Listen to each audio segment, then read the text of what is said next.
Olá, sejam todos bem-vindos a mais um programa Seara Espírita, a você que nos acompanha pela Rádio Correio da Serra, 1230M, e também pelo nosso canal no YouTube, Ami Barbacena. Sejam bem-vindos e hoje a gente recebe aqui a Lariane. Olá, Lariane. Oi, Fred, bom dia, pessoal. Bom dia aos nossos ouvintes, aos que nos acompanham através do YouTube.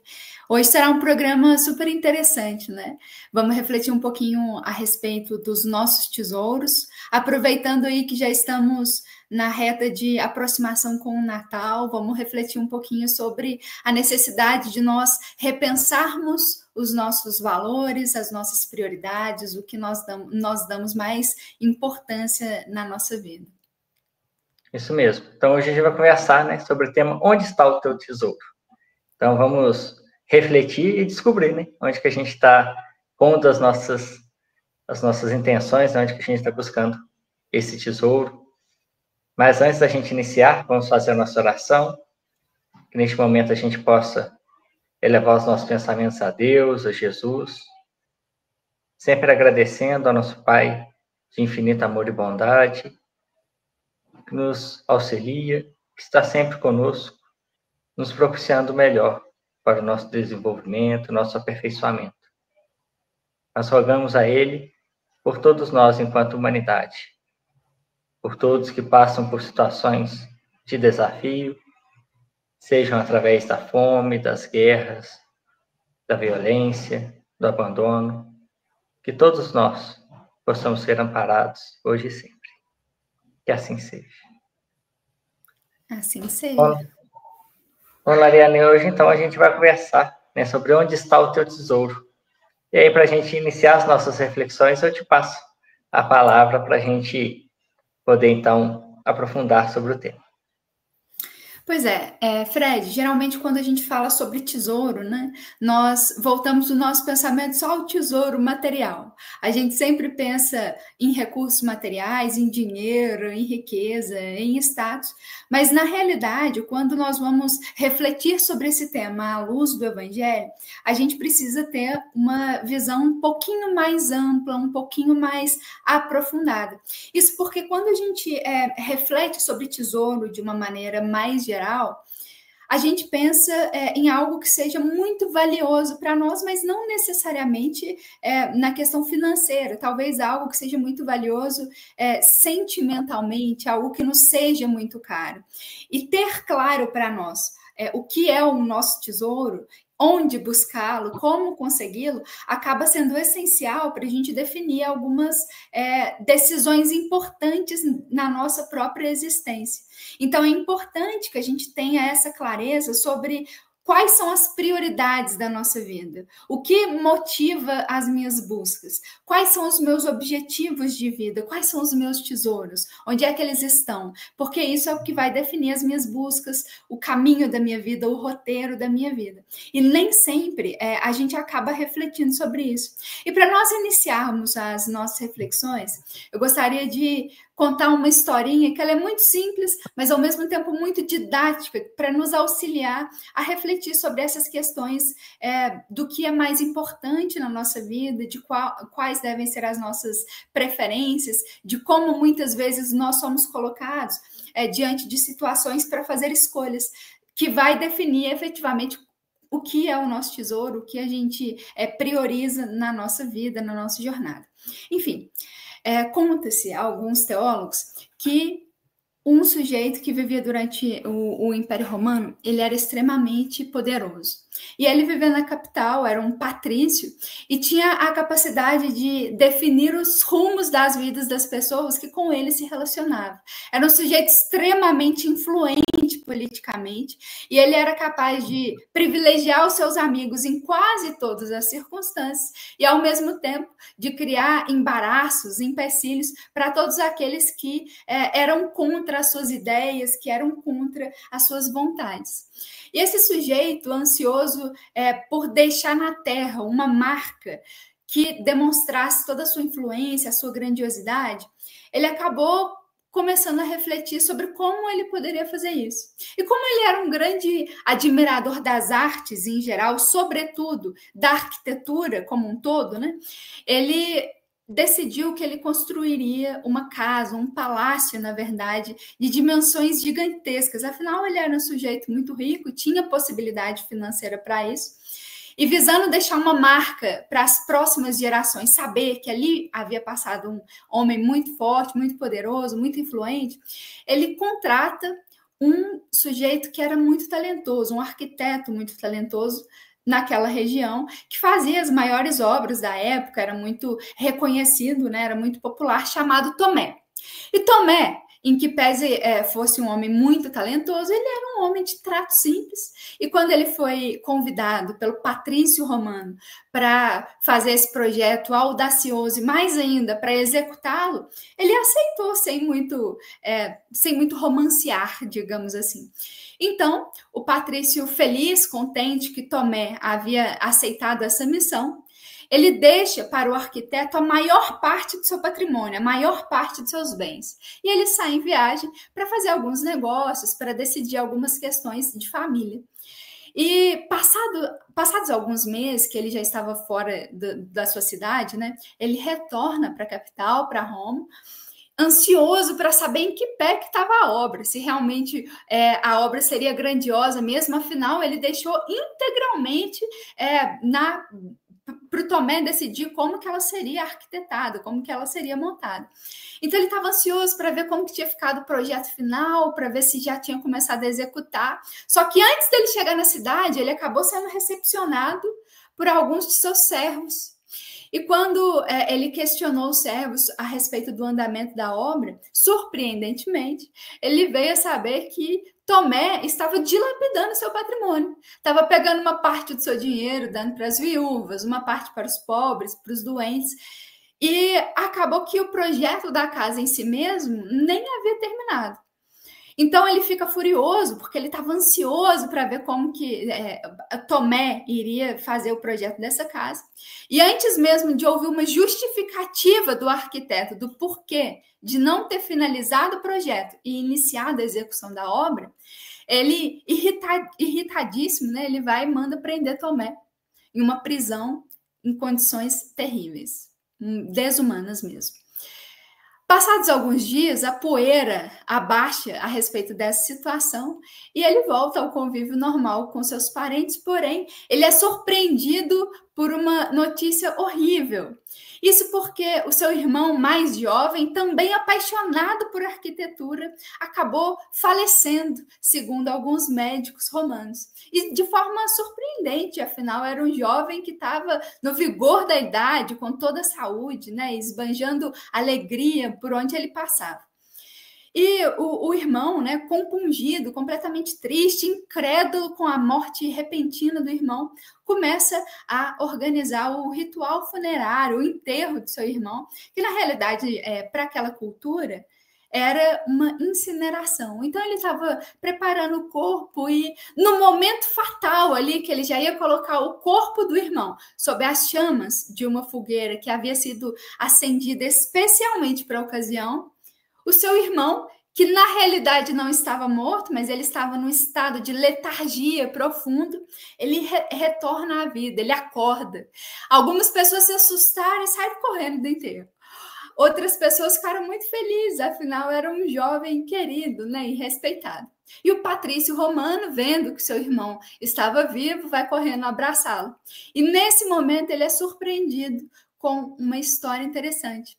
Isso porque o seu irmão conta que quando ele morreu, né, na realidade, ele havia se desprendido do corpo e alguns anjos haviam o conduzido para as portas do céu. E quando ele chegou lá, ele ficou encantado com o lugar para o qual ele foi levado, para onde ele foi levado. Né, lá havia jardins belíssimos, construções muito diferentes, até que de repente ele se depara diante de uma construção de um verdadeiro palácio gigantesco, de dimensões descomunais e com linhas arquitetônicas muito diferentes do que ele havia visto na Terra e até mesmo das outras construções nesse local onde ele estava.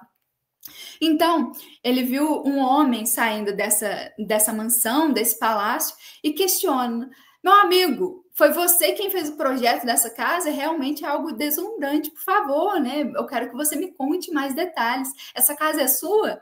Aí o sujeito que estava saindo de dentro da casa virou e falou assim: ora, você não sabe de quem é essa casa? Essa casa aqui é a que o arquiteto Tomé construiu para o teu irmão. E quando o patrício romano descobriu que para ele havia uma casa no céu, ele repensou a condenação do arquiteto de Tomé e ele deliberou, né, ele entendeu que seria muito melhor ter uma casa no céu, onde a casa é imperecível, não corre o risco de ser atacada por guerras, não corre o risco de ser perdida pela corrosão no tempo, né? E ele resolve, então, repensar a condenação e soltar o arquiteto Tomé. Cada um vai seguindo a sua vida normalmente, mas o interessante dessa história é que a gente observa um movimento espiritual que foi feito pelo patrício romano, que muitas vezes vai ser o mesmo que nós somos convidados a fazer na nossa própria vida. Isso porque o patrício romano descobre a existência do céu e descobre que ele tem um tesouro no céu.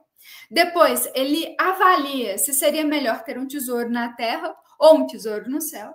E, por fim, ele age, ele escolhe, ele entende que é melhor ter um tesouro no céu e, por conta disso, ele repensa uma relação que ele havia estabelecido com Tomé. Né? Ele revê a condenação anterior. E essa questão de nós identificarmos o nosso tesouro no céu e a capacidade de nós repensarmos a escolha da nossa vida é algo que Jesus mesmo nos convida. Isso porque lá no Sermão do Monte, o mestre faz um convite muito semelhante ao que aconteceu com esse patrício romano. Ele pede para que nós ajuntemos tesouros no céu, onde nem a traça, nem a ferrugem corrói, e nem os ladrões são capazes de salteá-lo, de roubá-lo. E ele diz mais, ele diz assim, que onde nós colocássemos o nosso tesouro, ali também estaria o nosso coração. Então, eu acho que, a princípio, para a nossa conversa, é interessante a gente destacar esse ponto. Como muitas vezes a definição dos nossos tesouros vai acabar pesando para a gente fazer as nossas escolhas. E se nós, enquanto cristãos, enquanto espíritas, buscamos um tesouro no céu, como nos pediu o Mestre, como nos pediu Jesus, então talvez a gente devesse orientar todas as nossas escolhas, a nossa vida, as nossas relações com os nossos familiares e amigos, também de modo a buscar esse céu que o Mestre nos anuncia, né? Não sei o que você acha sobre isso, Fred. Eu acho muito interessante a história, justamente esses 3 pontos, né, que você falou de identificar o tesouro no céu, depois raciocinar, né, sobre qual seria mais proveitoso no final das contas, e por fim, né, trabalhar para isso. Mas, então, né, nesse primeiro ponto, e você falou, né, que o cristianismo, né, Jesus e o espiritismo vêm trazer mais elementos ainda para sustentar esse céu, né, esse tesouro que nos aguarda no céu, e para isso a gente também, né, precisa, então, trabalhar para alcançá-lo, mas o Espiritismo nos traz uma base e tenta nos explicar justamente esse céu, né, o que seria o céu que nos aguarda e quais as consequências, né, desse nosso bem viver ou mal viver aqui na Terra enquanto encarnados. Então, eu acho que um dos pontos iniciais para a gente também entender e fazer essa mudança de vida, vamos colocar assim, é entender o que nos aguarda, né? O que é esse céu que o Espiritismo nos traz. Eu acho que esse é o ponto essencial para a gente começar a nossa conversa mais aprofundada, porque a gente precisa definir o que é o céu para a gente entender quais são os tesouros com ele compatíveis. A gente sempre brinca, né? Se a gente vai viajar, a gente precisa levar uma mala de roupas que seja condizente com o clima do lugar para onde a gente vai. Se a gente vai para um lugar de muito calor, uma praia, geralmente a gente não vai levar uma roupa de moletom, uma roupa de lã muito pesada. Pelo contrário, se a gente for para algum país da Europa que é mais friozinho, geralmente a gente vai levar uma roupa que nos aqueça, não um biquíni. Mas, enfim, a gente precisa identificar o que é o céu para a gente conseguir entender o que a gente precisa levar, quais são os tesouros compatíveis com ele. E quando a gente vai refletir sobre isso, a doutrina espírita traz muitas luzes sobre esse tema. E Kardec, lá no livro O Céu e o Inferno, ele vai dedicar um capítulo específico para falar para nós a respeito do céu.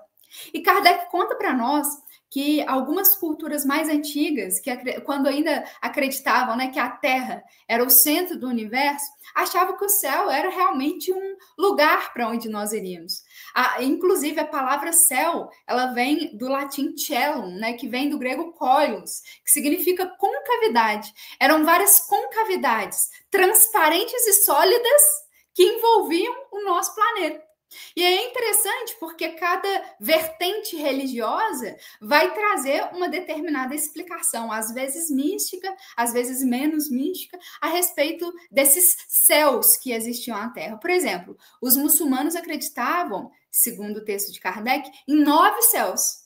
Tinha um outro filósofo lá, o Ptolomeu, que falava em 11 céus. E a doutrina cristã mais próxima de nós, né, chegou a falar até em 3 céus. Os céus onde os passarinhos voam, as nuvens, né, o céu visível para nós, o céu dos astros e dos planetas, né, o céu do nosso sistema solar, digamos assim, e o céu que seria a morada de Deus, que estaria para além dos planetas. Existiria essas 3 camadas. E nós seríamos tanto mais felizes para essas culturas primitivas, de modo geral, quanto mais elevado o céu que a gente ocupasse, quanto mais elevada a camada que nós conseguíssemos atingir. E claro, né, para a gente alcançar esses céus, a gente precisaria modelar a nossa vida de um modo que eles reputavam que a gente conseguiria acessar o céu, para a gente conseguir ter uma boa relação, para a gente conseguir ocupar uma boa camada, um bom lugar, depois que nós vivêssemos.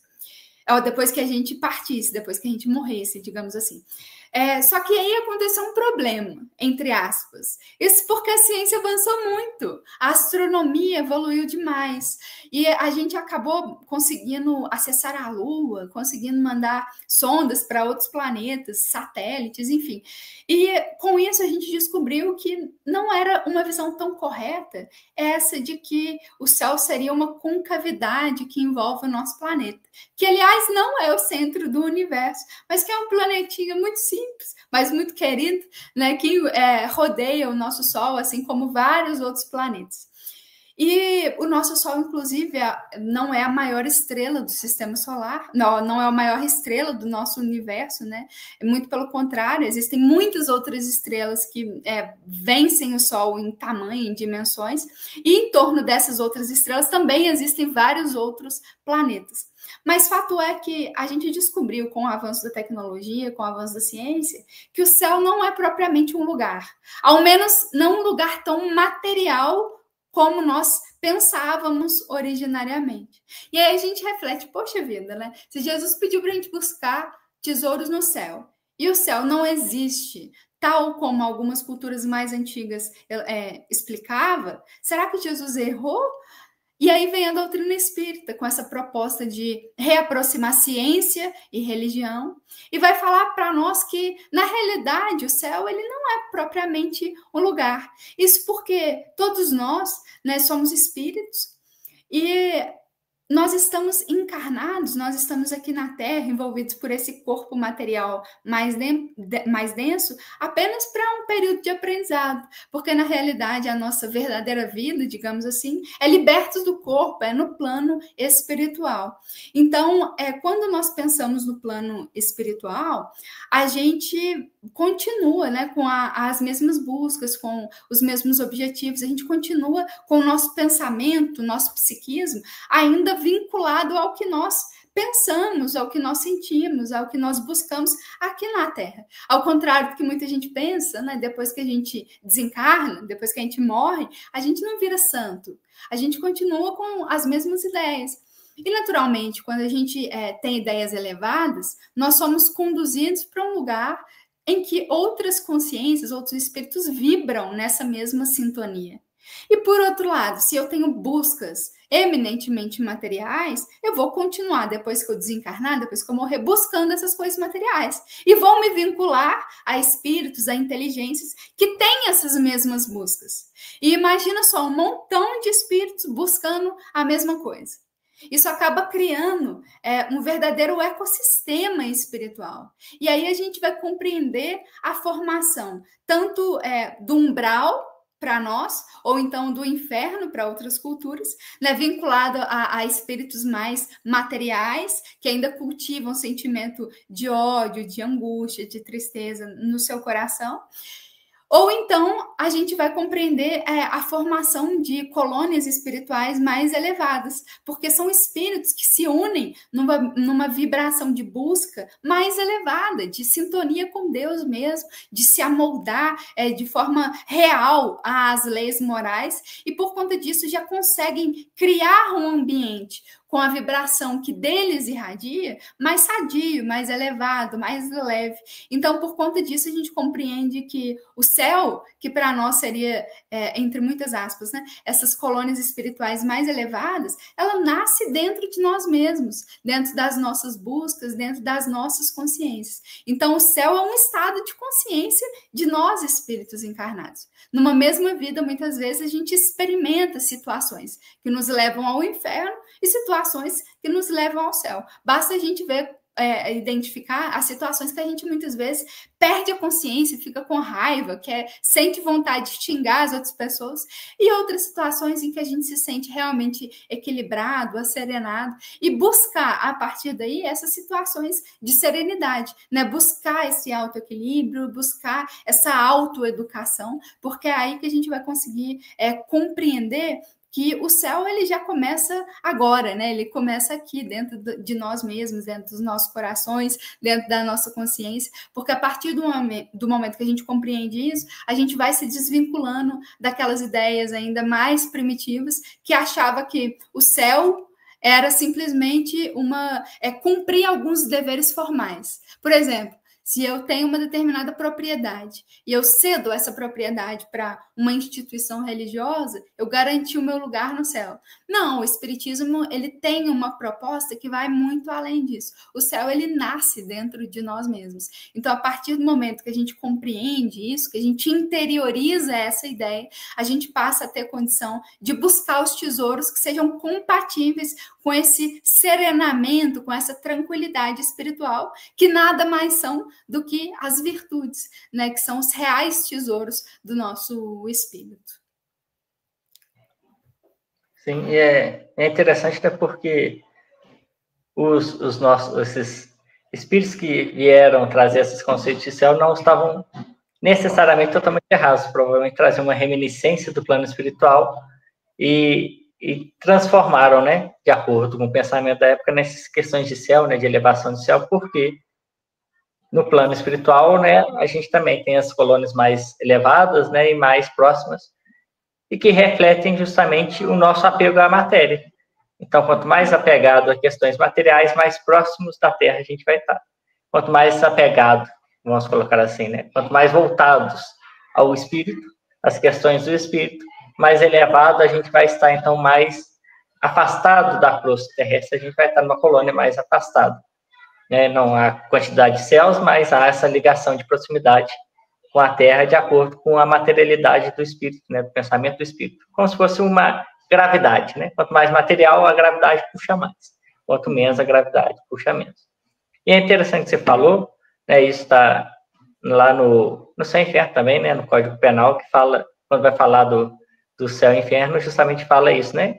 Que o céu e o inferno é estado de alma. Né? O plano espiritual só vai refletir aquilo que nós somos e estamos vivendo, né? Então, aquilo que a gente está, se a gente está no inferno hoje, né, provavelmente, 90% das vezes, né, a gente vai desencarnar e vai encontrar o inferno no plano espiritual. Assim, se a gente direciona a nossa vida para um equilíbrio e encontra-se, vamos colocar, o céu encarnado, quando a gente desencarnar, a gente vai encontrar o céu também no plano espiritual. E aí a gente chega na questão que, então, é viver para o espírito, né? Para as questões espirituais. Então, a gente deve buscar viver para essas questões, né? De amadurecimento moral e tudo. E a pergunta que fica, e os bens materiais? Né? Para que serve, então? Né? Qual a função deles na nossa vida para que a gente possa, então, equilibrar esses dois pesos, né? Pois é, os bens materiais, vão nos dizer os espíritos, na realidade são empréstimos que Deus nos dá para que a gente possa, aprendendo a utilizá-los, angariar virtudes para nós mesmos. E eu acho que é muito interessante a gente pensar sobre isso, porque a gente desmistifica aquela ideia de que às vezes uma pessoa que busca talvez aumentar um pouco os recursos dela, ou então busca um determinado status no trabalho, necessariamente é uma pessoa fadada a ir para o inferno, digamos assim. Porque, na realidade, isso tudo vai depender do para que a gente está buscando aquilo. Às vezes, eu sou uma pessoa que está buscando ampliar os meus recursos materiais, estou buscando ter mais dinheiro, digamos assim. Mas isso significa que eu sou uma pessoa extremamente ligada à matéria? Não. Às vezes, eu posso realmente estar buscando dinheiro para aumentar o meu grau de conforto, né? Um dinheiro egoísta. Mas, às vezes, eu estou buscando aumentar meus recursos materiais para auxiliar em uma determinada instituição de caridade, para auxiliar uma determinada obra, enfim, para conseguir cumprir uma determinada missão social. Eu acho muito interessante um exemplo, que quem dá para nós é o Divaldo Franco. Ele fala sobre a fama, sabe? Geralmente a gente fala assim que as pessoas, quando buscam fama, buscam status, necessariamente são pessoas vaidosas. E ele deu um exemplo que eu acho muito, muito legal, que ele fala da Lady Di, da princesa Diana. Ele conta que a Lady Di tinha um vínculo espiritual com a Madre Teresa de Calcutá, e antes dela se tornar princesa, dela casar com o então príncipe Charles, hoje rei, né? Ela acabou buscando a Madre Teresa e falou assim: Madre, eu quero me candidatar para ser uma das mulheres que participam do seu convento, eu quero me tornar uma freira, uma irmã de caridade.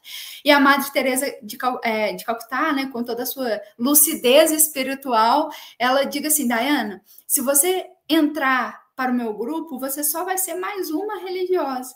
Agora, se você se tornar uma princesa, talvez você seja a única mulher de família real, de sangue azul, que vai viver a sua vida como se fosse uma religiosa no mundo. E é muito interessante, porque ele, segundo ele, né, a Madre Teresa falou assim que ela poderia utilizar toda a beleza, toda a riqueza, a influência que o posto de princesa lhe proporcionaria para ela lançar luz para alguns grupos que naquela época não tinham.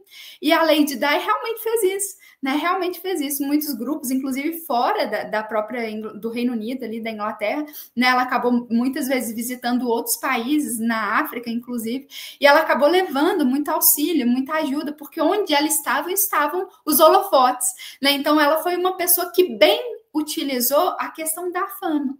E, por outro lado, também, a gente pode pensar num recurso que, às vezes, de cara, a gente acha que é algo muito bom, mas que eu posso utilizar de uma forma negativa. Por exemplo, às vezes eu falo assim, eu estou buscando ampliar as minhas relações de amizade. Né? E a gente fala assim, nossa, que coisa magnífica, que coisa maravilhosa, né? Você está buscando ter mais amigos, realmente é muito interessante, mas para quê? Realmente eu posso buscar mais amigos para buscar essa comunhão espiritual, esse conforto, esse fortalecimento mútuo entre pessoas do mesmo ideal, com afinidade, né? Mas eu também posso buscar ampliar minha rede de amizade para eu criar uma organização criminosa. Então, assim, tudo depende da forma como eu conduzo. Eu acho interessante que Jesus, quando pediu para a gente buscar juntar tesouro no céu, ele não escreveu uma lista, um checklist, e falou assim, isso vai para o céu, isso vai para o inferno, isso vai para o céu, isso vai para o inferno. Porque justamente vai depender do sentimento, né, que nos anima diante desse recurso de Deus. Né? Tudo isso é um empréstimo que Deus nos oferece, seja num estado de pobreza ou num estado de riqueza, todos nós temos recursos para a gente conseguir praticar o bem, para a gente conseguir fazer o bem, para a gente conseguir auxiliar o próximo e assim nos enriquecendo intimamente, né, construindo dentro de nós mesmos as virtudes essenciais que vão nos permitir acessar os planos celestiais.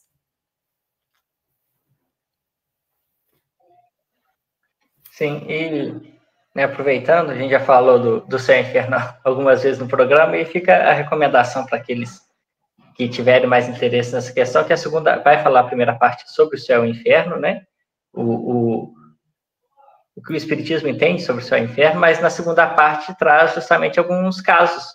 Então, vai trazer algumas exemplos justamente nesse sentido, né, de pessoas tanto ricas, quanto pobres, quanto famosas, quanto não famosas, que conseguiram colocar o seu tesouro no plano espiritual ou não. Então, vai ter diversas relações e como você falou, não quer dizer que uma pessoa rica e famosa está fadada ao inferno e quem é mais pobre está fadado ao céu. Não, é uma questão justamente do que a gente utiliza, do que a gente tem. Então, são tudo ferramentas que Deus nos oferece para a gente propiciar o nosso próprio crescimento. Então, a gente pode ter posses e fazer bom uso ou não, né? A gente pode fazer o dinheiro movimentar, né, com emprego justo, né, com trabalhos honestos e fazer esse dinheiro movimentar. Porque muitas vezes a gente tem a ideia de que, não, então se eu voltei ao cristianismo, né, se eu sou cristão, eu tenho que abrir mão de tudo que eu tenho e distribuir e viver, né, o mais miserável que eu puder.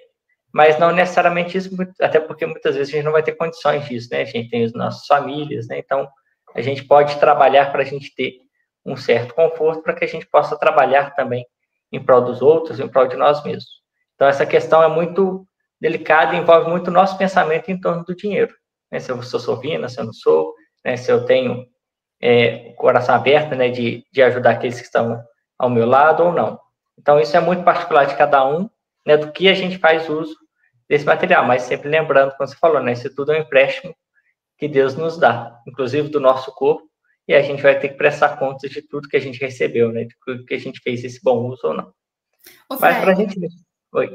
Só um ponto dentro disso que você comentou, né? Porque tudo que Deus nos empresta, né? A forma como a gente maneja esses recursos, esses empréstimos, define o que a gente tem de verdade. Porque a gente só tem de verdade aquilo que nós somos. Só o que as virtudes que nós temos, ou os vícios que nós ainda alimentamos, é o que nós efetivamente vamos levar para o plano espiritual. Às vezes para situações muito tristes, às vezes para colônias espirituais mais avançadas, para relações mais enobrecidas. Então a gente precisa se atentar muito para a forma como nós estamos lidando com esses recursos que Deus nos empresta. Tem uma mensagem de Emmanuel, eu não me recordo o número agora, é no Fonte Viva, e ele fala assim que Deus nos reconhece pelas obras que nós deixamos ao redor dos nossos pés, que não é necessariamente pelos bens externos que a gente administra, mas é pelas obras que a gente deixa. E isso por uma questão muito óbvia. A gente só consegue oferecer para os outros algo que a gente tem dentro de nós, né? E aí a gente percebe a importância da gente ir muito além da caridade material, porque eu posso pegar uma determinada quantia de dinheiro e oferecer para outra pessoa. Isso pode ser relevante? Pode ser relevante, sem dúvida alguma, né? Todas as vezes que a gente se dispõe a um trabalho social é realmente muito importante. Só que a proposta de Jesus, a proposta cristã, ela vai muito além disso, porque quando eu entrego dinheiro, eu estou só transferindo um bem. Mas quando eu entrego um dinheiro com amor, às vezes quando eu dou uma atenção, às vezes quando eu me relaciono com uma pessoa, né, com um sentimento mais elevado, aí eu estou oferecendo algo que já existe dentro de mim, eu estou oferecendo um sentimento bom que eu já desenvolvi. E aí realmente é algo que eu tenho e que eu estou oferecendo para os outros. Então a gente precisa se atentar para essas questões, para a gente não se envolver em determinadas atividades de uma maneira exclusivamente protocolar. Antigamente a gente tinha o hábito, né, de venda e aquisição de indulgências. A gente comprava um pedaço no céu, a gente pagava para, enfim, para alguns líderes religiosos, e a gente conquistava, achava que bastaria isso para a gente conquistar um lugar no céu. E muitas vezes a gente, hoje, não se dá conta que às vezes a gente vai com o mesmo pensamento para várias atividades que a gente desenvolve. A gente acha que simplesmente fazendo alguma coisa formalmente, sem nos entregarmos intimamente, né, sem nos preocuparmos em desenvolver esse sentimento, essa afetividade real, esse verdadeiro sentimento de amor ao próximo, a gente acha que isso vai garantir o céu, digamos assim. E na realidade a gente só vai estar transferindo, né, algo que Deus nos emprestou, que é o nosso dinheiro, que são os nossos recursos, mas a gente vai estar perdendo a oportunidade de utilizar esses recursos para nos enriquecer intimamente. Não sei se você concorda, o que você pensa sobre isso. Sim, é esse desenvolvimento íntimo, né, que é o que a gente vai levar, né? Quando a caixa não tem gaveta, é justamente por isso. A gente não leva nenhum bem material, mas sim o que a gente construiu dentro de nós, né? Então, a gente vai ser, no plano espiritual, o que nós somos hoje, né? Então, por isso que a gente tem justamente reforçar esses pontos positivos que a gente já traz, né? E aí a proposta que o Espiritismo nos traz de reforma íntima é justamente reconhecer o que a gente tem de bom e valorizar, e o que a gente tem de equivocado ainda buscar trabalhar, né, para a gente desenvolver esse lado espiritual, né, esse lado íntimo que a gente tem que trabalhar. E esse é o objetivo da gente estar encarnado, né, a gente desenvolver espiritualmente para encontrar felicidade. Mas, e aí, dando continuidade que a gente começou um pouquinho antes, e aí, principalmente na fase da adolescência, né, quando a gente conhece o mundo e a gente está naquele processo de construir a nossa própria vida, de conseguir um emprego, conseguir construir o nosso patrimônio, a gente se vê envolvido pelo mundo, né? E isso gera um certo fascínio e que dificulta muitas vezes a gente voltar para o plano espiritual, né? A gente não vai ter, como a história que você falou lá atrás, né? Essa oportunidade de ver o céu, ver o que nos está aguardando, às vezes fica nublado muito pelo esse materialismo, né? E nós vemos hoje muito nas redes sociais e tudo, as mídias, de uma forma geral, valorizando muito essa posse, né? Essa posse do ter e não do ser. E isso acaba nos prejudicando muito, né, Larissa? É verdade. Eu acho que, de modo geral, o mundo hoje, ele nos incita a fazer buscas muito mais materiais do que propriamente espirituais. E quando a gente não tem um preparo para a gente conseguir fazer uma filtragem das informações que nós temos acesso, a gente acaba muitas vezes se permitindo entorpecer por essa aura de materialismo que nos envolve em diversas dimensões. Eu lembro de uma pesquisa que foi publicada, salvo engano, em 2018, por um Instituto de Defesa do Consumidor, né? E eles fizeram uma pesquisa para avaliar o nível de consumo consciente do brasileiro. Eu achei muito interessante que eles pegaram assim uma amostra do Brasil inteiro. Milhares de pessoas foram entrevistadas das mais variadas classes sociais e idades, e eles, desse grupo, eles identificaram que mais de 76% das pessoas entrevistadas não eram considerados consumidores conscientes, ou seja, aquele consumidor que compra algo porque é necessário, porque precisa. Então, olha que interessante, a maior parte de nós, ou pelo menos um grande número de pessoas, quando está lidando com consumo, ainda age pelo impulso, né? Às vezes se sente seduzido ali por um anúncio publicitário e compra uma coisa que às vezes não tem a menor utilidade. Quem, por exemplo, não conhece alguma pessoa que às vezes compra algum utensílio para casa e fala, meu Deus do céu, nunca vou usar isso, não sei nem para que eu comprei. Ou então compra alguma peça de roupa e fala, Jesus Cristo, nunca vou usar, meu Deus, para que eu comprei essa roupa? Isso porque a gente compra ali no impulso do momento, né? No calor do momento, e a gente não para refletir sobre as consequências disso. E a gente vê hoje, especificamente nesses últimos 2, 3 anos, como isso tem prejudicado de forma geral, ainda que no âmbito do consumo, as nossas próprias vidas mesmo. Porque a gente vê que muitas pessoas envolvidas por essa necessidade de se adequar ao mundo, né, pessoas que não estão habituadas a exercitar a sua lucidez diante dos anúncios que chegam até ela, muitas vezes acabam endividados. Hoje a gente tem um grande problema no Brasil, né, que é o problema das bets, onde muitas pessoas estão dilapidando seus patrimônios, estão pessoas idosas que estão perdendo praticamente todo o seu benefício previdenciário, né? Trabalhadores que estão gastando seu salário para fazer apostas esportivas e muitas vezes em programas que são viciados. E tudo isso por conta dessa falta de lucidez, se realmente aquilo é importante para as suas vidas.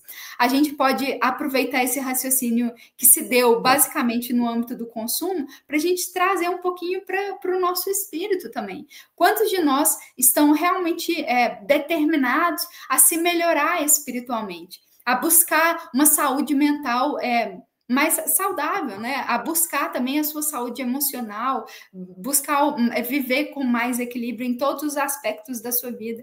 De modo geral, a gente vai vivendo, sendo levado pela vida, né? A gente deixa a vida nos levar, deixa a moda de cada momento nos levar, nos conduzir, e a gente esquece de firmar os nossos valores. Só que quando isso acontece, às vezes a gente cai num abismo tão grande que a gente perde o propósito da nossa existência. A gente acaba sendo tão influenciado que no final da nossa vida, ou então em algum momento a gente fala, meu Deus do céu, mas o que eu estou fazendo aqui? O que eu estou buscando? Né? E às vezes as pessoas se deparam com quadros de depressão profunda por conta disso, não conseguem enxergar um rumo maior para a sua vida. Às vezes vão lidar com alguma dificuldade, com alguma questão no relacionamento, alguma questão financeira que está passando por dificuldade e não consegue encontrar um ponto de equilíbrio, justamente porque vive a vida de uma maneira tão entorpecida que não enxerga na religião, que não enxerga nas buscas morais mais elevadas,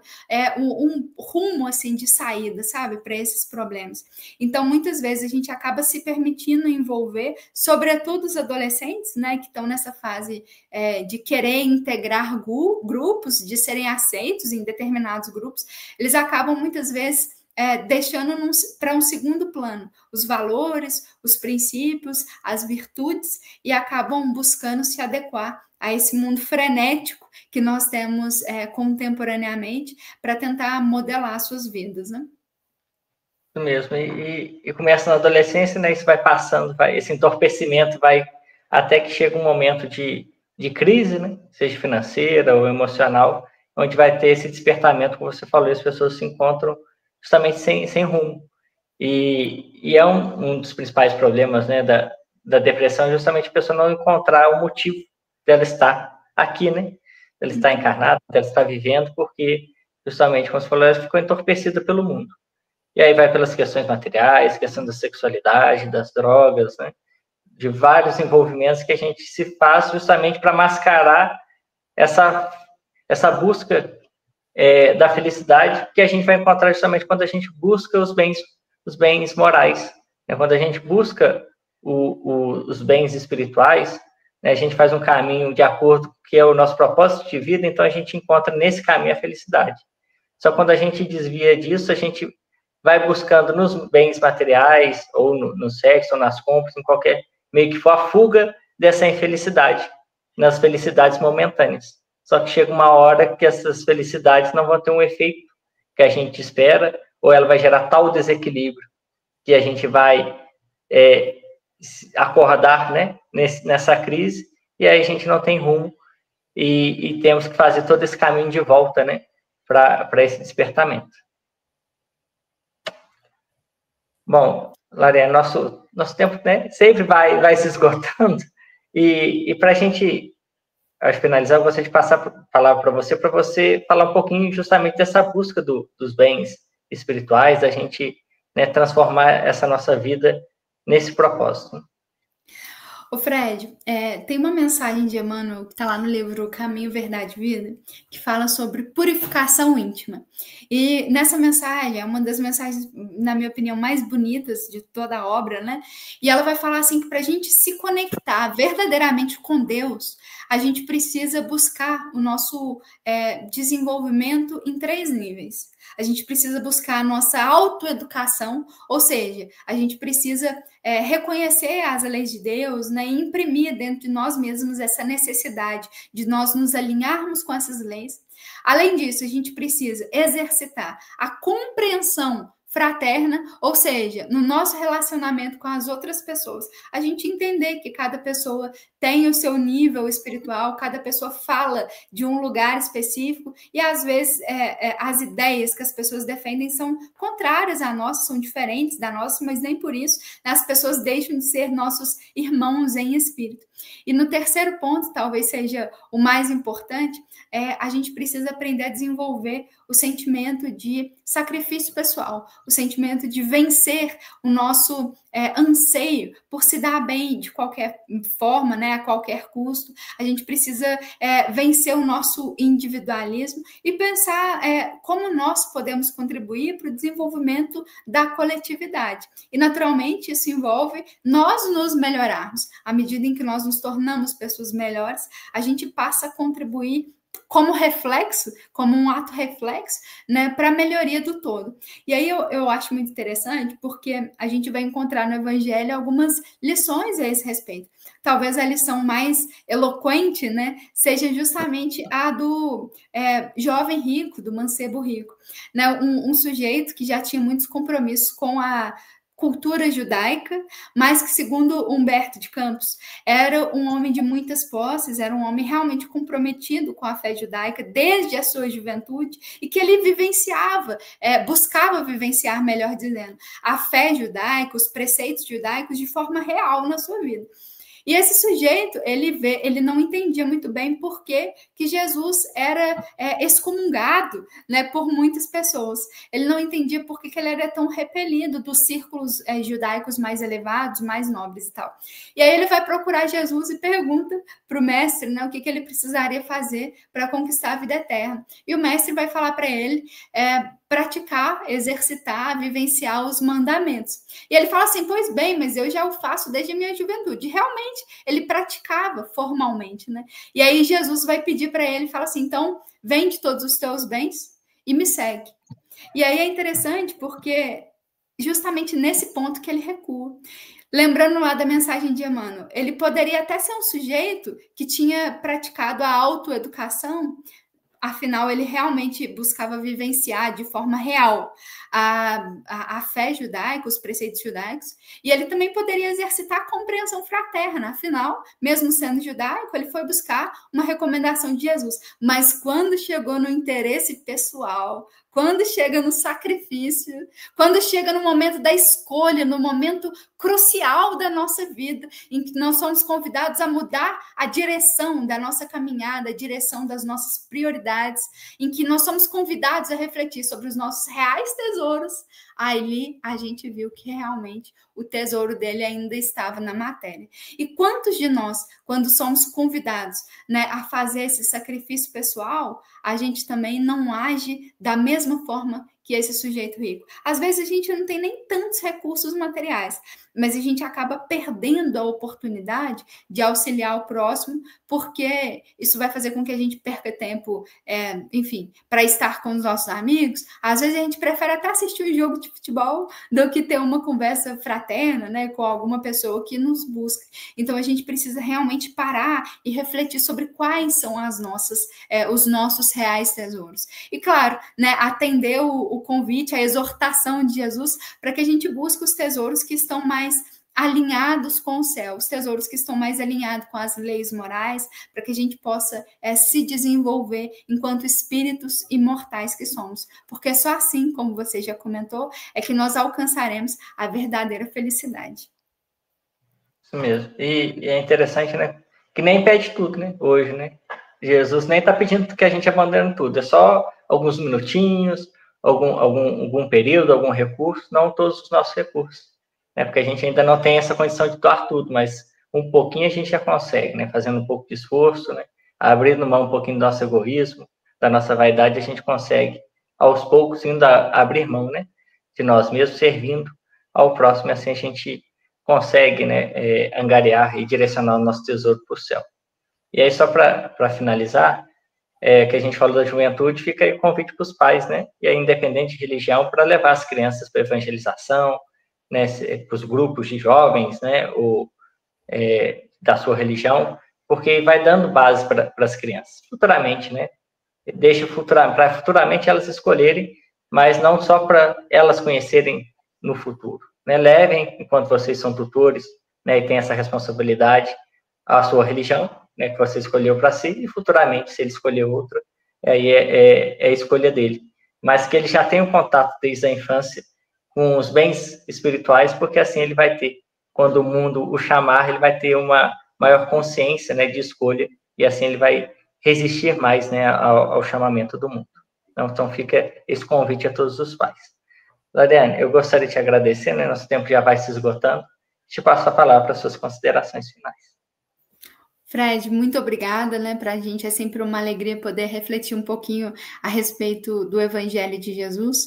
Nós esperamos que todos nós possamos utilizar essa conversa aqui bastante fluida, né, a respeito dos nossos tesouros, para a gente repensar sobre o que nós temos dado mais importância na nossa existência e que nós possamos rogar a Jesus para nos auxiliar a nos manter lúcidos diante de um mundo que nos apresenta tantas seduções, tantas tentações todos os dias. Que o Mestre possa iluminar, né, a todos que estão ouvindo esse programa agora, para que tenham força para resistir a todas essas dificuldades, né, e que tenham força também para escolher os bens que realmente vão enriquecer o nosso espírito. Assim seja. Muito obrigado, Lariane, novamente, que a espiritualidade continue sempre te iluminando. Obrigado a todos vocês que nos acompanharam, né, pela Rádio Correio da Serra e também pelo YouTube M. Barbacena. Lembrando que esse programa fica gravado, assim como outros, com diversos temas, né, que a gente já conversou nesses últimos anos. Então, fica o convite para você assistir, compartilhar, estar conosco todos os sábados às 9 horas da manhã. Fiquem com Deus e até o próximo programa, se Deus quiser.